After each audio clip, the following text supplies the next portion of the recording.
What's up, everybody? It's Mr. Strength, and we are going to go over your first major project. I know you're excited. It's a lot, but you're going to love this, okay? So, we're going to start out with the billboard designs. I have a lot of experience doing this. I've done it before. I used to design billboards in Dallas, Texas. It was my first like real taste of being a real designer, and I loved it. I analyze billboards all the time when we travel, when I'm driving around the town. So I'm happy to share this experience with you of designing billboards. So this will be really fun. I'm going to share my screen. We're going to go over this and I'll make sure that you guys know what the expectations are. So we're going to talk about basically out-of-home advertising is what it's called. So this one is specifically about billboard design. So what is out-of-home advertising? These are like billboards, bus ads, transit shelters, posters that you'll see around. They need to give quick messaging as well as a long impact. You do have a lot of people who can see posters and at the bus stop and such. Billboards in Atlanta, honestly, let's be frank. With the traffic, you do actually. So examples of out-of-home formats. So billboards are one of them. They're large outdoor boards, often placed along highways and busy streets. You have 3 to 7 seconds to get someone's attention because they're driving normally. The traffic here is terrible, but still. Bus wraps, you'll see sometimes that buses get wrapped. I did do the transit as well in Dallas. It's called the DART there. Here it's MARTA. So I did do some of the posters that were at their bus stops and in their train stations and at inside the trains and the buses. Wall murals, we don't have those too much, but you do see them like at some of the stops that are underground, for example, on the MARTA. Whoops, subway and bus stops, we do see bus stop ads all the time. And oops, as we go over here, we also do have digital billboards. Those actually do happen. We do see them around sometimes. And then there's interactive ads. I've not seen one of these in person, but I have seen videos of people interacting with them. So I do know that they exist. The 3 second rule. It's also the seven, but it's 3 to 7 seconds. If someone is reading something at 80 miles an hour, viewers only have 3 seconds. Simplicity wins attention. And so here we are. We have two examples. This is terrible. This is for if you're stuck in traffic, but this one's very clear, very to the point. It uses visuals. It's got a little something to remember, fruit juice, as well. And then I apologize. I'm gonna messing with some things. And then let's take a look. So then you also have, let's remove the clutter. We really don't need to have a whole lot of stuff there. You just need an image, keep it simple, keep it clean. Okay. Um, make sure that it is legible. Okay. Make sure that it's legible. If you look at the example at the top, that is so much information. I almost can't even tell what it is.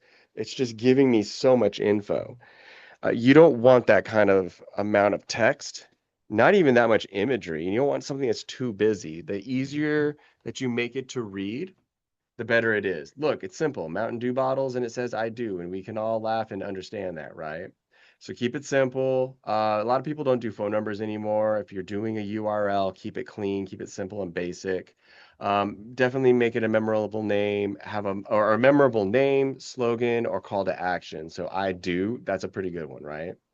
By the way, this is Lang Mappa Cajun Creole Eatery, but I didn't know if it was that or a voodoo practitioner, right? All right, so here, colors matter. Contrast is a big thing, especially when it comes to text. I can barely see the nose finding someone to do the job shouldn't. So this is not good, especially if it fades. Over here, we have, a stark white against a yellow and red background piece. Makes it very easy to read, right?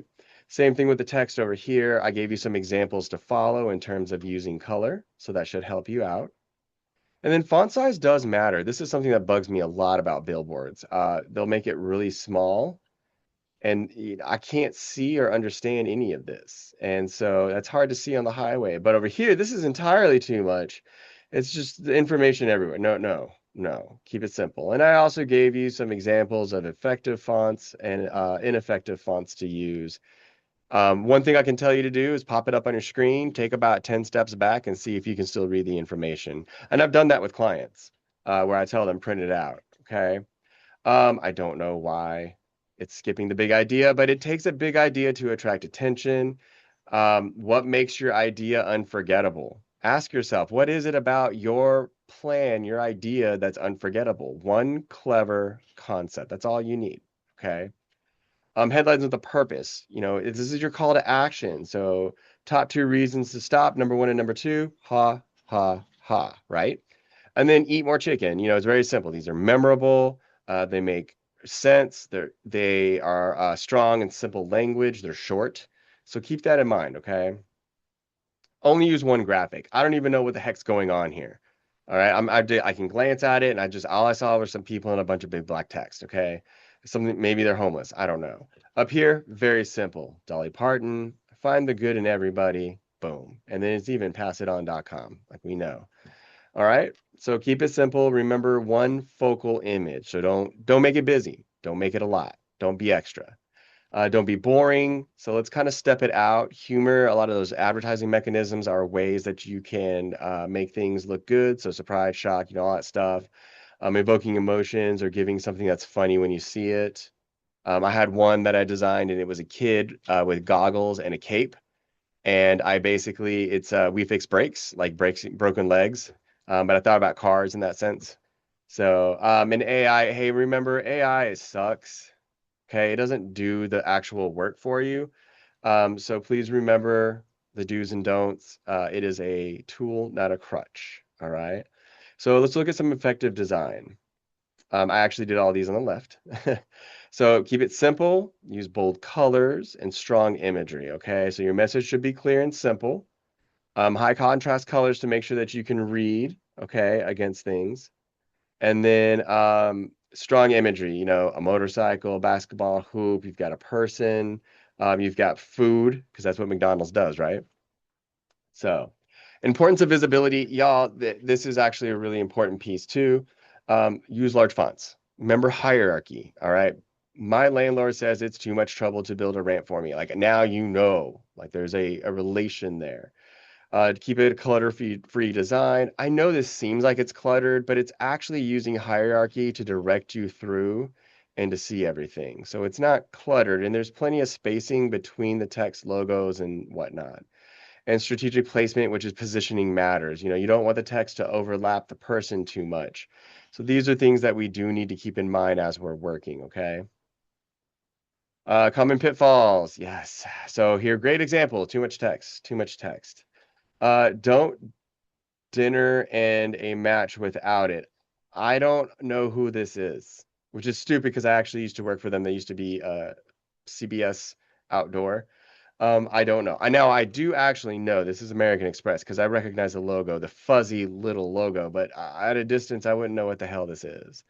Over here, there's a scary dog. Don't get me wrong, I love pitties. They're such couch potatoes, but it doesn't come across that way. So the image is actually not doing what you need it to do.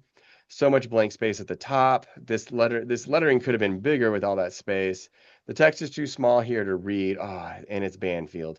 And we could have stacked this and enlarged it. So it could have been Banfield Pet Hospital, now in Austin, Saltillo, whatever that is. We could have stacked that, made the font bigger so they could see it. The font should have been bigger. I don't even know what this crap is because I can't read it. It's too small. I hate corporate email or corporate designs.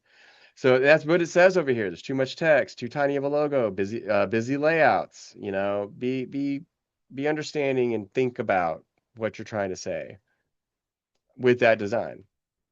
So here is actually a part of your design. This is your design brief, if you will. This is your information. The Red Cross is launching a new blood donation awareness campaign, and they want to reach young adults like yourself who are ages 18 to 35. So like yourself in urban areas, like yourself. I'm just kidding. Particularly college students like yourself and early career professionals. Hey, you're one of those. Their mission is clear. And it encourages life-saving blood donations by making the process feel empowering and essential not scary. This is not all the information you have to put. This is to help you understand what they're trying to get across. Let's make something bold, clear, and impossible to ignore. So that is actually your design brief email from the client. And I'm telling you that this is actually something that I did in college as well. I had a blast. I know exactly what my assignment was, what my project and design was. We worked real hard on it, and our teacher really liked it. So I expect you guys to work real hard on it so that I will also like it. Um, so your first step, you're gonna have to give me 3 ideas. Yep, 3 ideas. Now, the size of your billboard is 40 inches by 14 inches. Now, relax. That is not what size you have to draw this as. So this just tells you that it's a rectangle, okay? You need to have at least one image. You need to have a call to action, and you need to go and get yourself the Red Cross symbol, their logo. Do not use a JPEG or a PNG. You need to go find the vector. Where do I find that, Mr. Strength? On the internet. Okay, I'm not going to provide everything for you, so I want you guys to go figure this out. When you're done, go ahead and take pictures of your sketches, and you're going to turn those in. I have had a chance to look at them and we've discussed a little bit, then you're actually going to go and design it. You can use whatever platform you want. You're going to be turning in, you can use Illustrator or InDesign. Please try not to use Canva or Photoshop. Canva is probably going to crash anyways. But if you need to, there's also Krita. I forgot the other one, Dreamscape or something like that. There's some other possibilities. Try not to use Canva. I'll even tell you to, but try not to use. See, I'm telling you guys right now. Oh, I'm a terrible speller. Use Canva, and then I'm going to straight up tell you, do not use Photoshop. And the reason you don't use Photoshop is because Photoshop is a raster image and it's going to ruin your text, okay? Here we have some links. I actually made some links for you guys. And they got image, I know you're gonna have a raster image in there, that's okay. But what I'm really trying to get to is, it really does ruin the text. Don't use Photoshop for this stuff when it's involving text. But what you'll see here, I have some free image sites, both vector and photography as well. Search for free options like those sites. And then here's the other part. So this is going to be the tricky, okay? I'm going to try to open this up for you guys while I'm doing this. So you're going to create a mock-up. I know. The mock-up thing, it's going to be kind of tricky, but it is really helpful and it makes presenting to a client that much better. I actually did this a lot with my, and I even created these kind of mock-up templates to help me out. And it does make a huge difference when you're designing a billboard and you can show them kind of what it would look like on a billboard. So I'm going to open this up. This is a Photoshop file because it's got layers. And I'm betting you that I can even find an image on my other screen. Here we go. Let's do this one. So I'm going to drag something in. You would just bring over your file. Photoshop's going to be like, hey, you've got a file. And so I'm just going to walk you guys through a little bit, put this here. As you can see, it's Darth Maul. It's when he's fighting Obi-Wan Kenobi. And so what I'm going to do is I'm going to set it there, but now I need to be able to manipulate it, and I can't do that here. Wait, is it going to let me? It will. It will. All right, so let's take a look. We're going to go to Edit. You're going to go to Transform, and you're going to choose Distort. And what that does is it allows you to grab just the corners. And I mean, don't show me any white space, okay? And this is going to allow you to distort it so that it looks like it's being shown at an angle.